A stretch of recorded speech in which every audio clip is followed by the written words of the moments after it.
Okay, so addressing the employment gaps. Cover letters. A cover letter is a great way to explain any significant gaps as well as anything that was not on your resume that's very pertinent to the job description. So cover letters are only written for the job you're applying for. So it might say you needed to have X amount of skills managing. Well, you managed at Taco Bell, or you were asked to be the chair of a philanthropy. This is where you'd put that in. So anything that is not on your resume, or to explain a sick family member, returning to school, having children. That way your resume still looks professional, but you have something that explains why there's a gap. Highlight the experience while out of the office or out of the workforce. Freelance work, consulting, volunteering, professional organization membership, coursework. And then never lie. This is the one thing I'll tell you. It doesn't happen often, but the application is a legal document. So if you falsify it or lie on it, we've had somebody come back and said, I'm sorry, we're going to have to let you go because you lied on your application. Your resume, you don't want to leave those gaps, but it could be in your case. You might not list everything, but when you have your application, you might show that. So we can kind of talk about that, especially when you get 10, 12 years. I mean, I'm not going to list any work I had in high school. It's not going to be relevant. I might put some leadership roles while I was in school, maybe, depending on what I'm applying for. So kind of as time goes on, and Carolyn would probably say the same, she wouldn't want a 5-page resume. So we'll talk about that specifically. Topics to avoid. These are going to be topics to avoid on your resume, but also in an interview or a conversation. Salary expectations and requirements. So if you apply for a job, typically online, when you get to the application part, it'll ask you for a range. Put it in there. Don't put it on your resume. Don't put how much you were making. Reasons for leaving previous employer. My boss and I didn't get along. Was fired.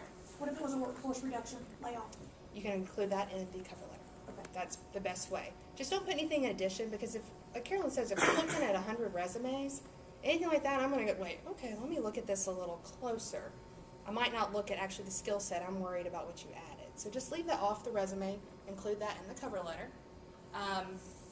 Protected characteristics. You should never discuss age, race, religion, sex, national origin, marital status, social security number. One thing I'll tell you all is right now, and I don't know if Carolyn's aware, we've posted it on a few places, Craigslist right now has a job posted. It says come work for Tyson-Foods. Click on here, give us your social security number, we'll call you. Oh my. Yeah, this has happened in the last 2 weeks. We're working with FBI, everything. We'll never ask for your social security number. That's something that no one should ask unless you are ready to be hired. So if even our application online, we're not asking for that. When we say, oh, by the way, we'd like to extend you an offer, we need you to come in and fill out paperwork. If you have any of that, that's a red flag.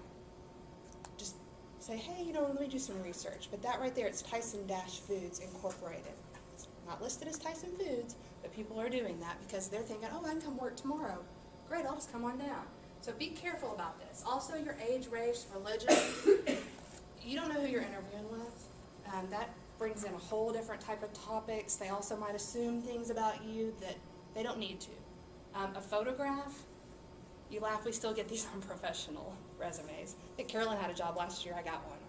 Make sure that you don't include anything that leaves it open, as she said, to things that are not supposed to be used on whether to hire or not hire you.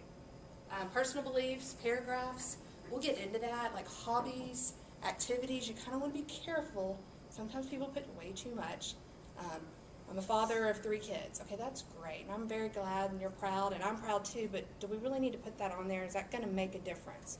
Now, if you're applying for like the Boy Scout leader, that probably would be relevant. But for a professional job, you don't want to put anything extra that really is not relevant to the role you're applying.